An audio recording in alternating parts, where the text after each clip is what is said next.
the sun starts to rise. So mama.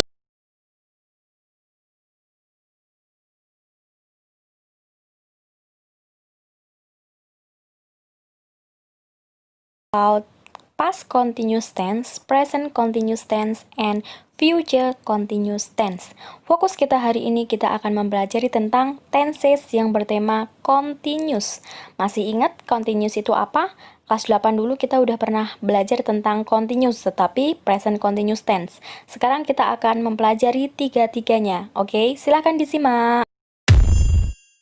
Oke, sebelum ke continuous, kita akan mengingat-ingat, remember about past, present, and future.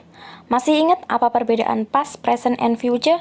Past itu untuk masa lampau, present untuk masa sekarang, and future untuk masa depan. Dan nanti kita akan mempelajari tentang continuous. Continuous itu sedang. Continuous selalu menggunakan verb ing, walaupun itu nanti di past, present, atau future, tetapi ketika kalian ketemu dengan continuous, itu selalu menggunakan verb ing, kata kerja dasar yang ditambahin ing, oke? Baik, kita akan mengupas tuntas one by one, satu persatu. Yang pertama yaitu tentang past continuous tense. Past continuous ya. Oke, tenses ini digunakan untuk menyatakan kegiatan atau aktivitas yang sedang dilakukan atau terjadi di masa lampau. Example, contohnya, last night at a quarter past 8 p.m. I was watching a soccer match on television. Tadi malam setengah 9, aku sedang melihat pertandingan sepak bola di televisi. Udah terjadi, tetapi tadi malam ketika jam tersebut saya sedang melihat pertandingan sepak bola. Keterangan waktu yang digunakan bisa menggunakan last, when, atau while.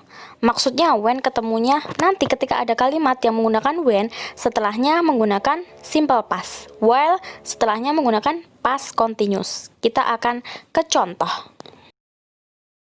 Nah, this is the formulation about past continuous tense. Rumus dari past continuous tense. Ada 3 ya, kalimat itu jenisnya positif, negatif, interrogatif. Nah, yang positif, subject, was, were, verb ing. Subject, was, were, not verb ing. Was, were, subject, verb ing. Contohnya, I was crying while saya sedang menangis sementara dia tertawa. Ketika saya sedang menangis, dianya sedang tertawa. While, setelah while dia menggunakan setelah while dia menggunakan past continuous juga. Kemudian, she wasn't sleeping when he come home. Setelah when, dia menggunakan rumus simple past. Kayak gitu ya. Kemudian kalau tidak menggunakan when atau well, cukup rumus yang biasa aja, begitu. Oke? Pokoknya ketika well ketemunya past continuous. When ketemunya simple past. Begitu ya.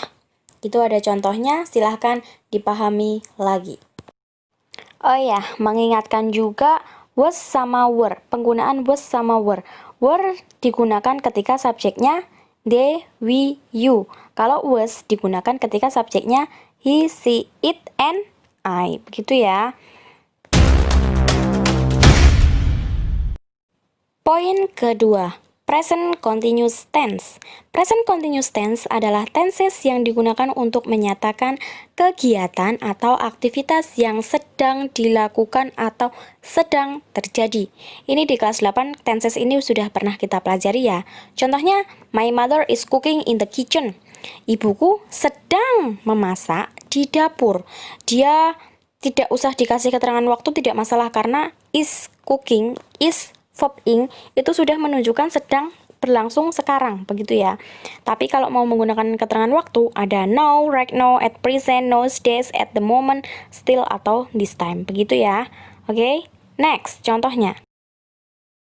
Nah, this is the formulation about present continuous tense. Adalah rumus dari present continuous tense. Sebenarnya rumusnya adalah subject to be verb ing, seperti itu. Hanya saja di present to be-nya is am-are, di past to be-nya was were, gitu ya. Kemudian itu tapi di present and past continuous ya, karena verb ing. Ini adalah di slide-nya ada contoh positif, negatif, dan interrogatif. Bisa kalian lihat sendiri. Di sini boleh dikasih keterangan waktu ataupun tidak dikasih juga tidak masalah. Ingat, ketika kalimat interrogatif, itu jawabnya juga berdasarkan awal kalimat. misal to be-nya is, ya dijawabnya nanti is. To be-nya are, dijawabnya are. Gitu ya. Poin pentingnya ketika menjawab kalimat interrogatif harus melihat subjeknya dulu. Begitu. Poin ketiga yaitu future continuous tense.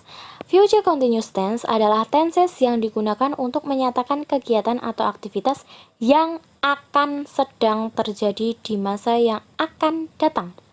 Dia tidak menggunakan to be, is, are, atau was, were. Di sini dia menggunakan will be. Selalu menggunakan will be. Example, I will be going to Semarang tomorrow. Saya akan sedang pergi ke Semarang besok. Keterangan waktunya bisa tomorrow atau next. Begitu ya. Kita lihat formulationnya dan contohnya. Ini dia rumus dan contohnya. Subject plus will be plus verb ing. Subject plus will not plus be. Jadi kan will be kalau di positif, kalau negatif will not be gitu ya. Subject plus will not be verb ing. Will, subject, be, verb ing. Jangan keliru, dihafalkan rumusnya dan dipahami. Contohnya, Andika will be visiting his friend this time next week. Andika akan mengunjungi temannya pada waktu ini, tetapi seperti waktu ini, jam ini, hari ini misalnya, tetapi minggu depan. This time tomorrow, pada waktu sekarang, tapi besok. Jam ini, tapi jam besok. Misal jam 8, tetapi besok. We will not, kita tidak akan mengerjakan project kita. Will not bisa disingkat won't ya. Will it be raining at this time tomorrow? Apakah akan hujan besok pada saat jam seperti ini besok? Kayak gitu ya. Jadi ngira-ngiranya waktunya sama. Misalnya sekarang jam 11. Saya sedang makan. Apakah besok saya juga akan sedang makan jam 11 ya? Itu namanya future continuous tense.